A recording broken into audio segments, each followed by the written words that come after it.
that end rears its head. So then you get opposition from another extreme, but then everyone gets to see the bad end to that extreme. So then the other end becomes extreme. It just goes back and forth and back and forth.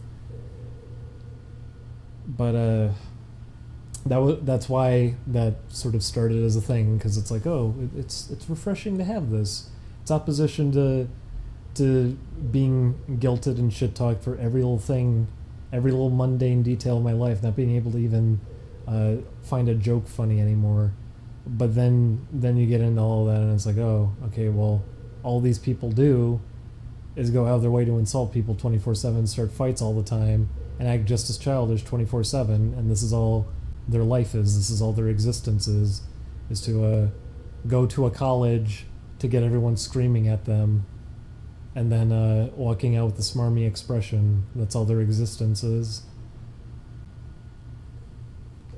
They exist within this environment because they just want to get people to be angry. That's why they're here. They just want to get people angry. Doesn't go any deeper than that.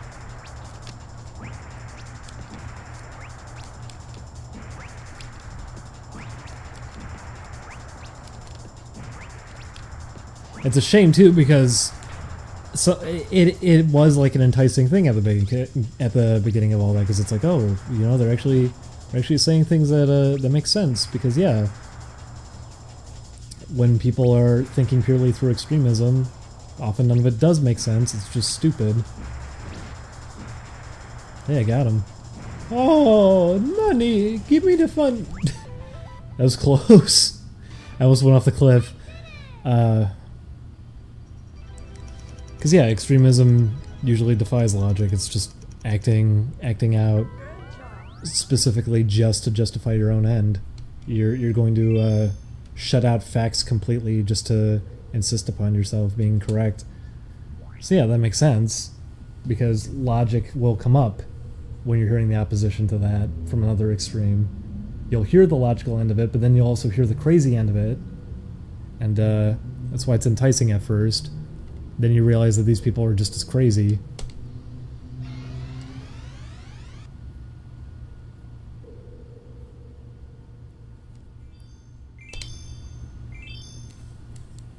It doesn't help that we have a two-party system. I mean, I'm not gonna jump into that now, like, oh, we should phase that out, because no, it exists, like, for a reason. I understand aspects to it. The reason I say that is because it's probably why we're in this kind of position now, socially, as opposed to just politically. Because everything is now two-party in terms of just liking. I subscribe to hating every DC movie. I subscribe to liking every DC movie. What? You like this one, but you didn't like this one? Fuck you. Fuck off. Go away. Don't have a middle ground here.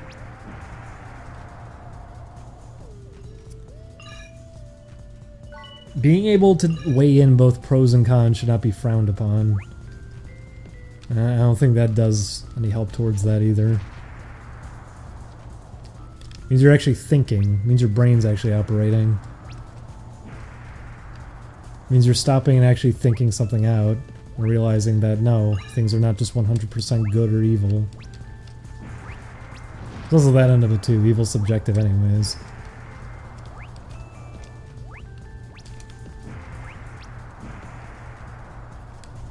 We're fine for calling people we disagree with evil. Is there a secret back here? Oh no, you can just grab up you can grab up slopes in this game. Okay, that's bizarre.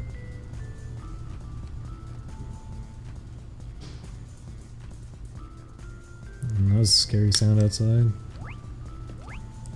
Ooh, there is a gem above that water I want. Remember Console Wars? Yeah. I'll say they've gone away because consoles already have just kind of fallen apart anyways, and there's nothing to really defend. Like, I don't know what you could really say about Sony. I don't know what you could really say about Microsoft. I don't know how you could really get behind either of that. But I will say that while that's all kind of not much of a thing anymore, Nintendo fanboyism is a huge thing still. That very much still exists. And this is even coming from someone who, out of anything coming out right now, Nintendo probably is doing the most that's interesting to me. Coming from someone like that, I still recognize that it's very much a thing. It's why everyone was insisting so strongly, like, Nintendo fucking won E3 this year, they knocked it out of the park, and they say that every single year when I knew about Odyssey already. Yeah, it still looks fun. I don't think it's that, like, incredible. Metroid Prime 4! Yeah, not being made by the same people. I can go either way with that one. I mean, remember we all got excited that Star Fox was coming back, and look, it's taking cues from 64. What could go wrong? Should be a little more cautious about this sort of thing. Shouldn't just openly welcome it.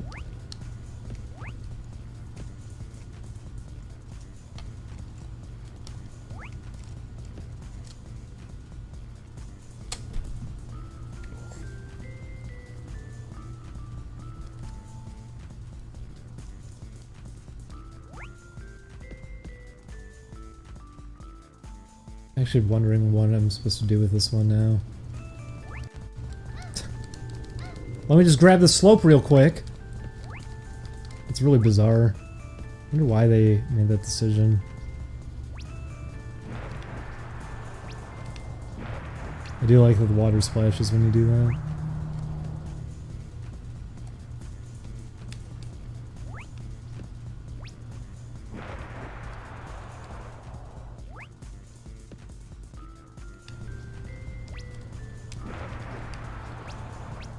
There is something over there. I don't know if you can get over there, though.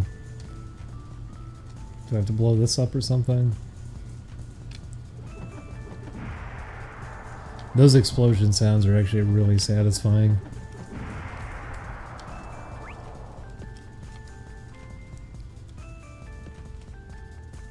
But why is there a crack in the mushroom if it doesn't mean anything?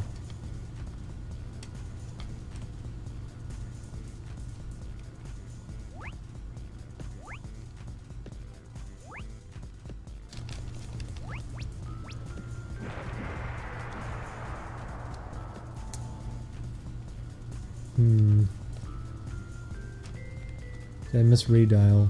Redial plays in this game so many times. Don't worry about it.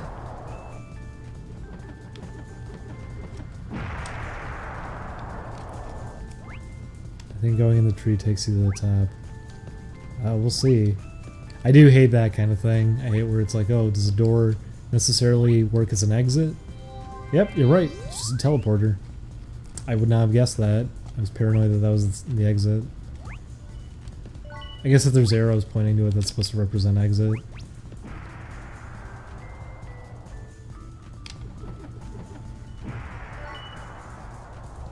The rolling bomb. What the fuck? Oh! Because it has to... It's loading a different area, so it has to show a little cutscene. Yeah, I'm onto you. I know what you're doing, game. I'm not stupid.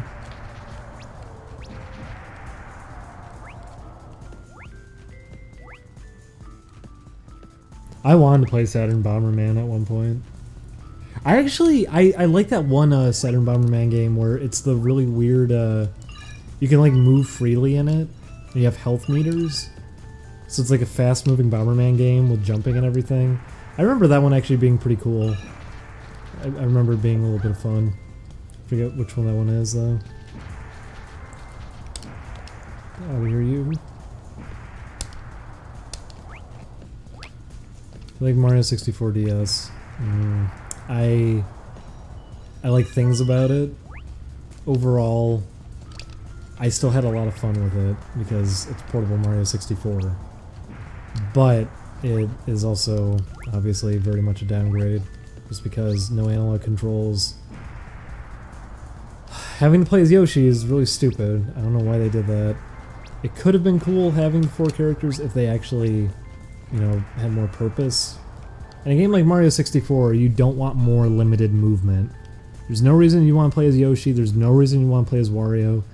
And Luigi is actually just a better alternative to Mario because he has the spinning backflip jump. I feel like there's something I must have missed.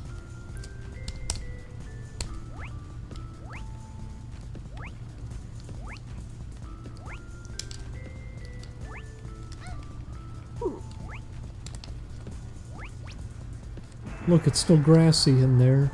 Isn't that a neat detail because the snow didn't get in? Oh, fuck. Yeah, I missed a bunch.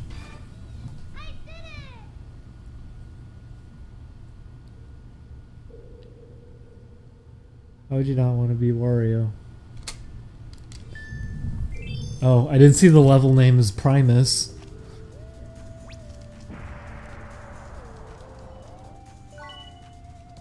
Groogs, they're called.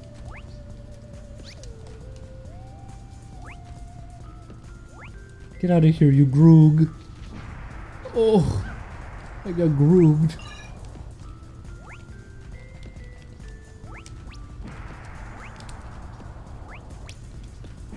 This flower sure is slowing the game down.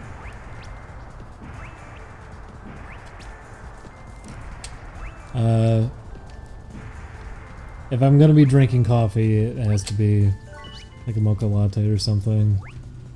You gotta present it to me like it's some kind of ice cream treat. You gotta go above and beyond with that. But Julian, I know, likes iced coffee a lot.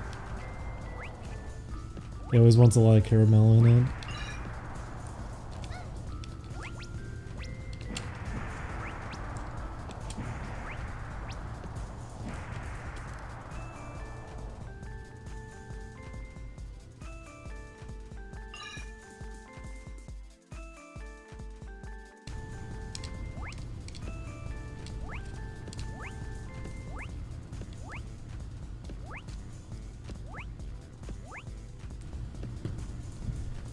What's the most depressing game you've played?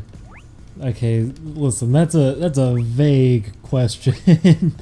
Do you mean depressing as in it's depressing how much like potential this had and it turned out so bad, or do you mean like depressing because the environment within the game itself is really depressing? What do you mean by that in specific? You're gonna have to go into that more.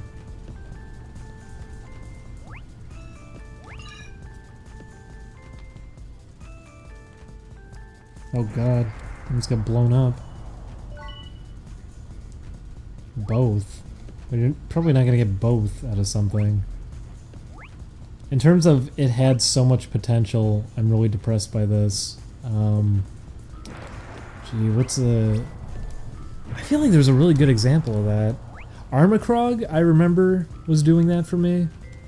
I was really excited for it because there's no reason that team should have been like heavily influenced by money or anything. I only assumed they were gonna try as hard as... Did the bomb just like fall through that or what? It didn't blow up.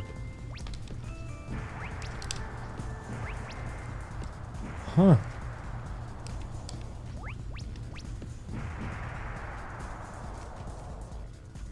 But yeah, Armacrog was looking really promising. The trailer they had for it and everything. They said how much they actually just wanted to make this and everything too. So the fact that the budget wasn't enormous and they already had something really good to show, it just made me think like, okay, you know what? It's Doug TenNapel is involved again. All these people are coming back for it. It seems like this is legitimately just like a passion thing they want to do because who the fuck remembers the Neverhood? Why would they try to take advantage of people with something like that anyways? No one remembers the Neverhood. So I was really anticipating it. I remember that too. I remember I knew plenty of people freaking out about it, saying like, you can't support this game because Doug TenNapel hates the gay community and he doesn't believe in gay marriage and everything. Yes, but also I can look past that because you're not supporting him. You're supporting the game. You're supporting the game getting made, not him. That money's going towards the game. I care more about that. And Duckton Apple, I actually like his work a lot, even if he is sort of crazy. I also just sort of accept at the same time, like, yeah, he's a nut, but he's like a goofy uncle. I can't even get that mad at him. As fucked up as his view may be on some things. I don't really care that much.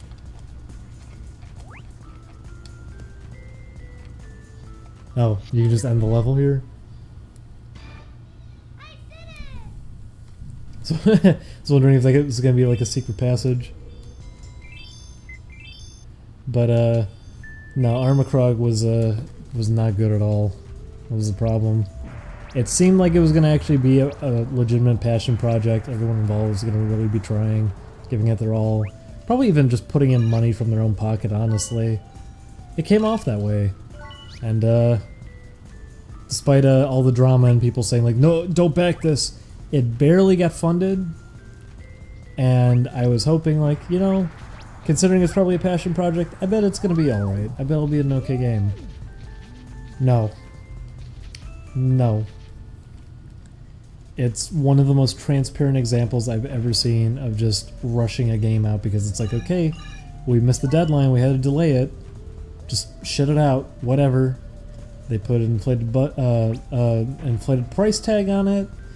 They just repeated 3 puzzles that they came up with over and over and over and over again. There's barely anything in regards to cutscene or story, dialogue, any of that. Just too bad because the original preview for it made it look like there was going to be a ton of that and it was going to be really entertaining and likable. But no, barely any of it. So the world itself just doesn't feel interesting in any way. Because that too, you're just in this building the whole time. And its design, while there's some very interesting areas here and there, they're all around the beginning. They're all like the first rooms of the game, and beyond that point, there's nothing interesting because they rushed it. They just didn't do anything with it because they just didn't have time to. They rushed the game out, charged a ton of money for it, and it's just really disappointing. So, yeah, Armacrog is probably the most depressing in that regard, in terms of a game having so much potential and just being nothing. And the reason I say Armacrog and not other examples I could probably think of is because Armacrog was so depressing and so forgettable as a game that I forgot it even happened until just now. It's very hard to remember it happened. The right thing needs to be brought up for me to be like, oh yeah, I forgot about that. That was too bad. And yeah, a lot of people are going to say like, Yooka-Laylee. No, you know what? Yooka-Laylee is not even up there because I didn't have high expectations from it from the get-go. And I remember so many people giving me a hard time for that too. Saying like, oh, look at you. It's going to be fine. I played the little toy box thing and it was fun. Yeah, well, you played the game then, didn't you? And even then, I'll go on the opposite end with that. As disappointing as Yooka-Laylee was, still had really fun controls. And the first area in the game, while it's not great, it's still fun for a little while. It's not the 2 out of 10 Jim Sterling gave it, but yes, it's not very good.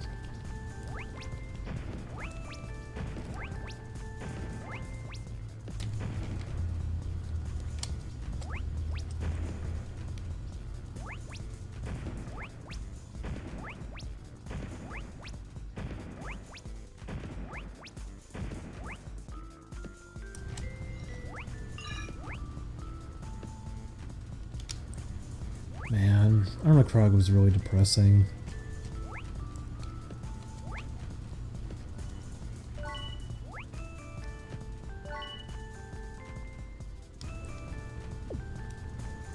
So is this what it's expecting me to do? It's just like kick these into it? No. That's what I did last time, I just threw one of these. He calls it a rolling thing for some reason.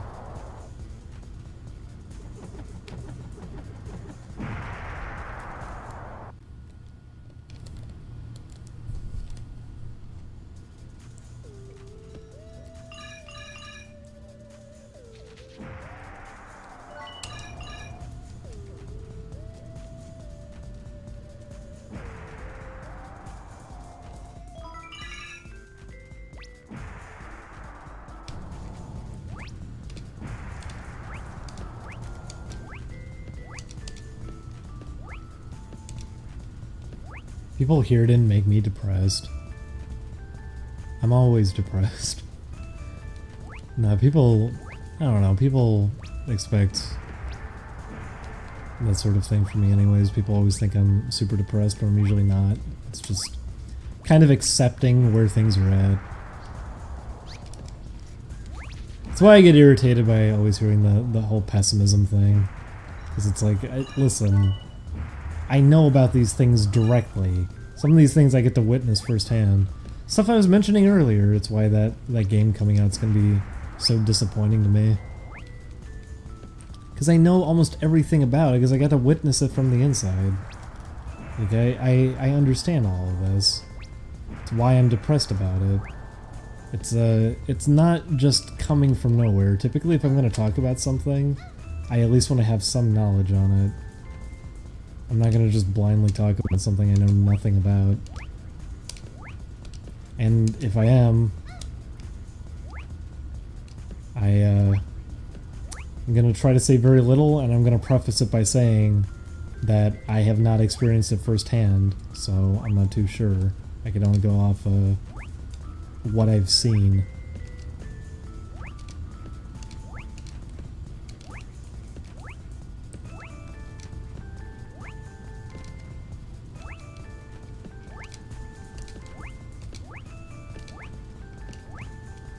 How many points is the stage? I wish it would tell you. Didn't it say it was like 6,500?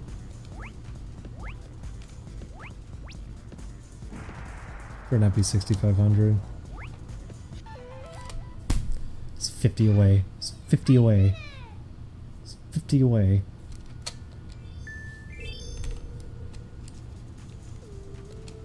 So is there a gem I missed? Okay, you run into this now. You little goob. Was they gloobs? What are they called? Hey, funny walkie-talkie, what are they called? Oh, they're groogs, sorry. You fucking groog.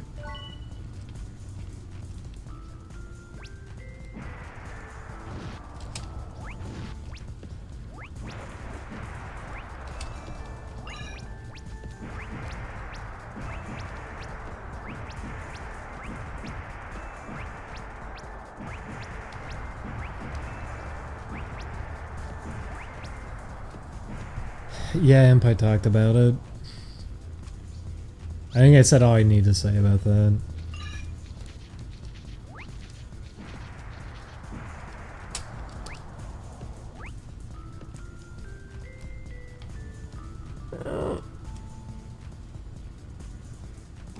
Is there playing the gem counter? I don't know.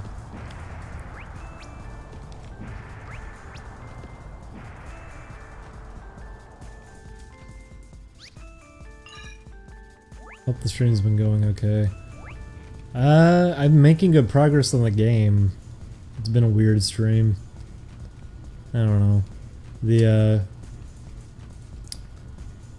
I don't know, it's bizarre how I feel lately after coming back from Arizona. Because on one end, it was really refreshing going to Arizona, and I've been getting so much work done now on game stuff, because I had so many ideas. We're porting it over and everything. We're actually going to be able to have online play now. Console ports are a thing that are going to probably be happening. There's so many good things that are going to be happening in terms of all of that. So I'm really happy in that regard. I'm the most motivated I've ever been to do work. I work like constantly anyways. I'm always wanting to do stuff, but now it's like this stream right now, I wish I wasn't doing it. I wish I actually was just working on the game right now. I want to do it like 24/7. But I need to figure out time for these things still. I still need to stream, I still need to record like Oni plays and everything. But that's like how inspired I am right now to work on stuff. But at the same time, as much as I feel that inspiration, it's also like mixed together with accepting like, hey, things are not... Oh, I guess there was a firepower up there I didn't know about. It's me coming to terms with the fact that every industry right now is just kind of in a really shit state, and it's probably never going to improve. And directly being within an industry and seeing things play out, knowing things, being a part of companies and everything, as much in the past as I'll get told by people like, oh, quit being cynical, oh, you don't know these things, it's like at the same time I've already realized it now, because I always realize it, but I always had that thing in the back of my mind where you want to hope that that's all it is. You want to be like, no, maybe, you know, even though you feel this way, you think this way, maybe there's some hope that that's not how things are kind of going. So when people say that shit to me, I want to be like, you know,